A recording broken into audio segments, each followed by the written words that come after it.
Yes, ladies and gentlemen, episode 51 of the Journey's anime titled The Great Farfetch'd Trial just dropped, and it's a very good, very interesting episode that has a lot of samurai culture wrapped up in its themes of the episode. This is a very battle-heavy episode and might potentially even have the most battle on screen for a one-on-one battle that we'll ever see in the series. That being said, I also have some issues with this episode, so let's jump into the review and discuss everything.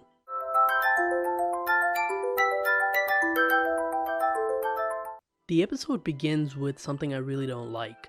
So the last time we saw Ash in a World Championship battle, he lost and was pushed down out of the superclass. Well, technically he drawed, but when you draw, it doesn't change your World Championship ranks.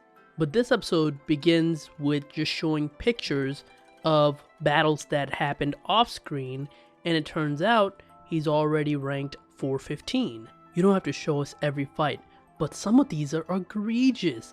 415 is such a jump from more than 1,000.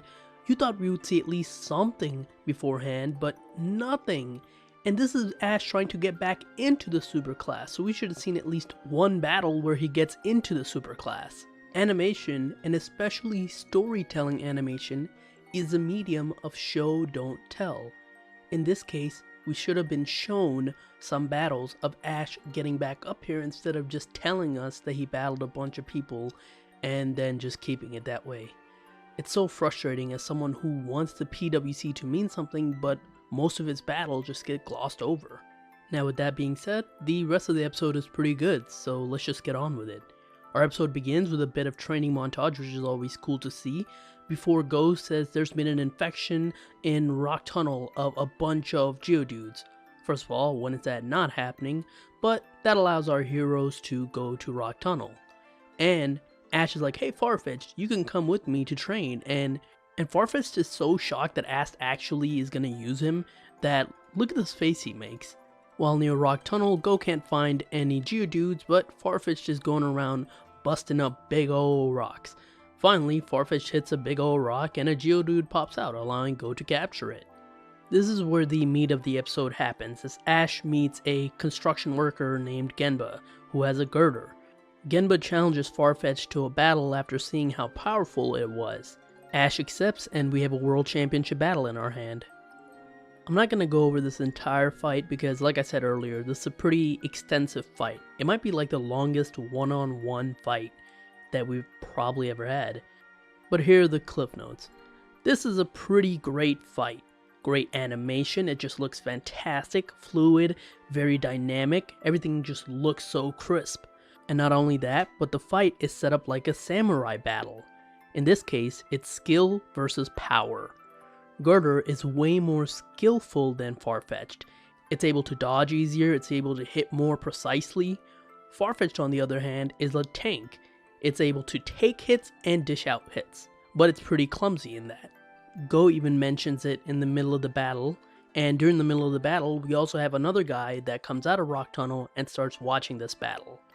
The battle finally ends with Farfetch'd breaking Gurdurr's steel beam with sheer power, and because of this victory, Ash moves up to 381st in the ranking. After the battle, Genba tells Ash that his Farfetch'd has very warrior spirit. That's another samurai theme that I was talking about. And as Farfetch'd leaves to go train some more, the guy that I was talking about earlier that came out of Rock Tunnel and was watching the battle, he shows up, his name is Rinto, and he tells Ash that while he saw that Farfetch'd has crazy determination, it's rough, it's unrefined, and it isn't aware of its surroundings during battle. Farfetch'd doesn't understand what's most essential during battle, so Rinto challenges Farfetch'd. Now keep in mind, Farfetch'd is tired from the previous battle, even though he doesn't show it, but still, like I said, this is a samurai battle. So while Rinto is not as powerful as Farfetch'd, he is way more skilled, to the points where he's reversing Farfetch'd moves and doing it in him, and beats him with false swipe. Basically, a samurai honor to not fully kill him, but just to leave him there. That is really great. False swipe even literally translates to this right here, so that's how you know it's really a samurai thing. So the episode ends with Ash promising to help train with Farfetch'd to figure out what that important thing it is it needs to battle to be a more skilled warrior. So yeah, like I said earlier, it's overall a fantastic episode. It's a battle heavy episode which can be hit or miss depending on how the animations are, but in this case the animation was great. The story is simple and straightforward, and there's no real major flaw in this episode. Well, besides this one thing, but that's about it. This is one frame before, this is one frame after. I have no idea how Pikachu got here. But other than that, this is a fantastic episode, so if you haven't checked it out already, I highly recommend it.